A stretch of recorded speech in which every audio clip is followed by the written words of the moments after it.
ایک پانی کے چشمے کے اندر ایک بار نہا لینا، ایک بار ڈبکی لگا لینے سے سارے غم درد دور ہو جاتے ہیں، تو جنت کی نعمتوں کا کیا عالم ہوگا جب بندہ ایک ایک نعمت کو یہ ہے کہ دیکھے گا۔ یہاں تک قرآن پاک میں آتا ہے کہ انسان اڑتے پرندے کے بارے میں صرف یہ خیال کرے گا کہ کتنا پیارا پرندہ ہے، تو وہ ریسٹ ہو کر، یعنی وہ روسٹ ہو کر، وہ تیار ہو کر، وہ پک کر پلیٹ میں اس کے سامنے آ جائے گا اور وہ کھائے گا۔ ایسے ہی بندہ گھومتے گھومتے ہر جنتی کے جنت کے اندر مختلف باغوں کے اندر بہت خوبصورت تخت بچھے ہوں گے، اور وہ ان پر شہزادوں اور بادشاہوں کی طرح بیٹھیں گے، اور صرف یہ خیال آئے گا کہ یہ جو درخت ہے اس کا پھل کتنا پیارا ہے، تو وہ جھکا ہوا نیچے آ جائے گا، بالکل منہ کے سامنے آ جائے گا کہ بس آپ مجھے لے لیں اور آپ مجھے کھا لیں۔ اور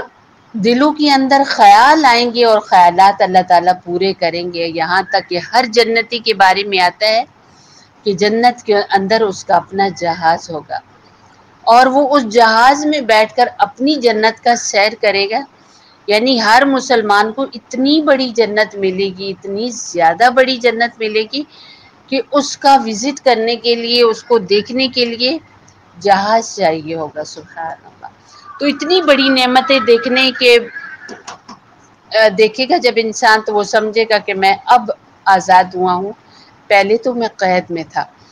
تو یہ ہے کہ اگر اس جہان کو قید خانہ ہی جان کر گزارا جائے تو انشاءاللہ العزیز آخرت کی آزادی کی زندگی ملے گی، لیکن اگر اس جہان کو آزادی کی زندگی گزاریں گے جان کر، تو پھر آخرت میں قید ہو جائیں گے۔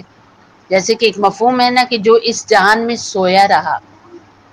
وہ آخرت میں جاگے گا، اسے سونے نہیں دیا جائے گا، مطلب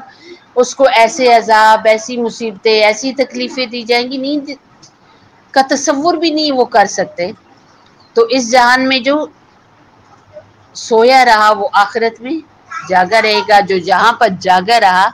وہ آخرت میں سوئے گا، جو یہاں پر کھویا رہا یعنی من چاہی سوچوں میں، اپنی دل کی خواہشیں پوری کرنے میں، تو آخرت میں اس کو پانے کے لیے اتنی محنت کرنی پڑے گی، اور وہ محنت کیا ہے، کبھی آگ میں جل رہے ہیں، کبھی سانپ بچھو کاٹ رہے ہیں، کبھی آگ کی وادیوں میں سفر ہو رہا ہے، کبھی آگ کے پہاڑوں پر چل رہے ہیں، اور کبھی فرشتے گرز مار رہے ہیں، ڈنڈے مار رہے ہیں اور وہ بھی لوہے کے، اور کبھی تپتے ہوئے تنوروں کے اندر ڈالا جا رہا ہے۔ یہ سارے سفر ایک مسلمان طے کرے گا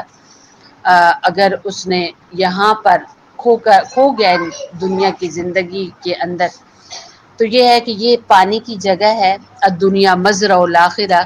یہ جہان آخرت کا کھیت ہے۔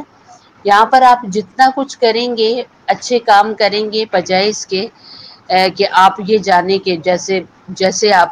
میڈیا یوز کرتے ہیں اور وہاں سے جو آپ کو سبق ملتا ہے کہ زندگی تو ایک بار ملی ہے، بس اسے تو خوب جیو۔ تو وہ جو خوب جینا ہے اگر آپ نے اس کو جی لیا نا، تو پھر آخرت میں کچھ اچھا ہونے والا نہیں ہے، کچھ اچھا ملنے والا نہیں ہے۔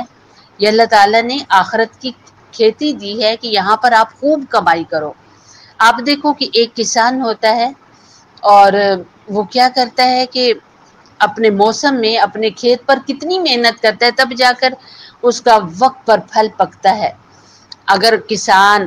کھیتی باڑی کرنے والا بندہ جب موسم آئے اپنی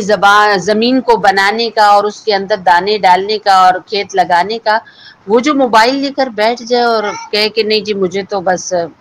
یہ شے دیکھنی ہے اور وہ شے دیکھنی ہے، تو آپ کیا جان پائیں گے کہ اس کی زمین کیا اگائے گی اور وہ اپنے وقت میں کیا کاٹے گا؟ کچھ بھی نہیں۔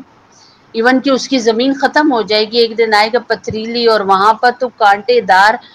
درخت اور چھوٹے چھوٹے پودے نکلیں گے جو کہ لوگوں کا راستہ بھی روکیں گے اور اس کو کاٹنے میں بھی دقت ہوگی۔ اس لیے بڑی ہی بہترین مثالیں ہیں اس اور اگلے جہان کو جاننے کی، اس لیے آپ لوگ بڑے دھیان اس بات کا دیں گے، اور یہ حدیث بہت ہی زیادہ ہمارے لیے ایک راہ نجات ہے، بلکہ ہر نبی علیہ السلام کا قول ہی بہت بہترین اور بڑا ہے، اور یہ حدیث تو انسان کی آنکھ کھولنے کے لیے بالکل کافی ہے کہ یہ جہان جو ہے نا وہ قید ہے اور آخرت کی زندگی آزادی ہے۔ کافر کے لیے یہ جہان آزادی اور آخرت کی زندگی قید ہے۔ اللہ سے جڑنے کے لیے کون سی دعا ہے؟